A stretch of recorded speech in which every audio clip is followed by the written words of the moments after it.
then I returned home and went to work on my glider again and redesigned a few things and did more flying with it. And we were doing tows now out at the other airport where I spun my other glider in. And this time I was going to 700 foot on a tow, doing 360s. Never really found any thermals. I really was trying to feel out the controls and the response to the aircraft aerodynamically. Winter came on. I packed up my glider on a trailer, hooked it up to my car, and went to California. So I thought, well, I'm going to have year-round testing now. So we got to California, took it out to the glider field, and I was with all the fellas who were designers, engineers, and flew gliders. So I got a lot of advice and encouragement from them.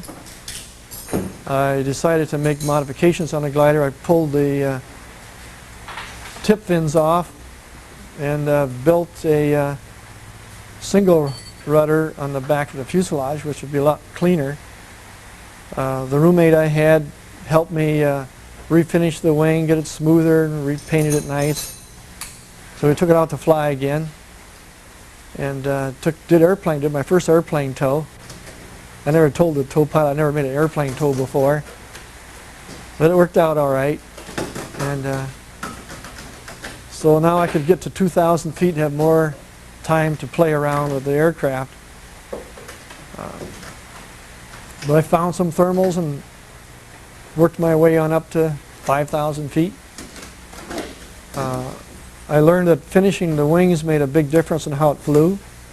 I discovered that waxing a wing increased the performance by 30%. I changed the wingtip design a little bit so I had a little more performance out of it. I got better rudder response by changing the wingtips. So things kept progressing along and the performance kept going better and better. And we had a ridge nearby the airport, which was about 2,000 feet high and 17 miles long. So now I could do, when the wind was right, fly along this ridge. And this one particular day we had a good north wind blowing. And one of the up-and-coming pilots in our club, who a few years later became a national champion, he said, let's fly up to the Santiago Peak, which was at the end of the ridge. Okay. So about 3 of us decided to fly up that way. And Al got a head start on me. And so I got a tow finally, and I worked up my altitude to 4,000 feet on the ridge.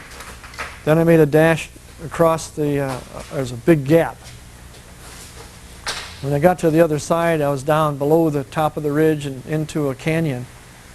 So I had to work the lift in the canyon, but I found it was very rough and the wind was, if I flew 60 miles an hour, I was flying backwards in this wind. It was really blowing up that altitude. So I worked to the top of the ridge and I flew down it, and I got about halfway there, and here come Al streaking back. I said, man, he got there way before I did.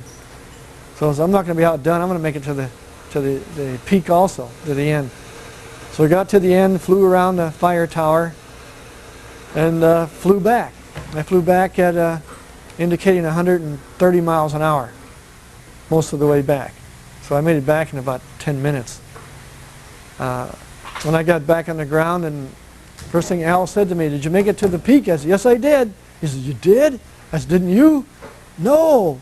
He said, the air was so rough and turbulent. He says, I chickened out. Learning more and more things about flying wings. We discovered that they were highly spin resistant, stall proof. If I tried to spin it, it would just end up in a skidding turn. So many times I could fly a thermal to stick all the way back, and you can't do that with a conventional aircraft, because you'd end up in a spin, like I did earlier. So, and there are times that I went on many new adventures in this glider. One was being got sucked into a cloud, but I had a cloud form around me and into the mist. And I climbed up through this mist.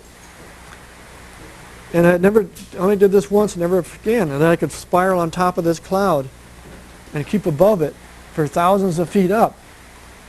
So, and I found lift on the tops of every cumulus cloud. I could fly from cloud to cloud. And for an hour and a half, I never got below cloud base. So it was a very exciting time.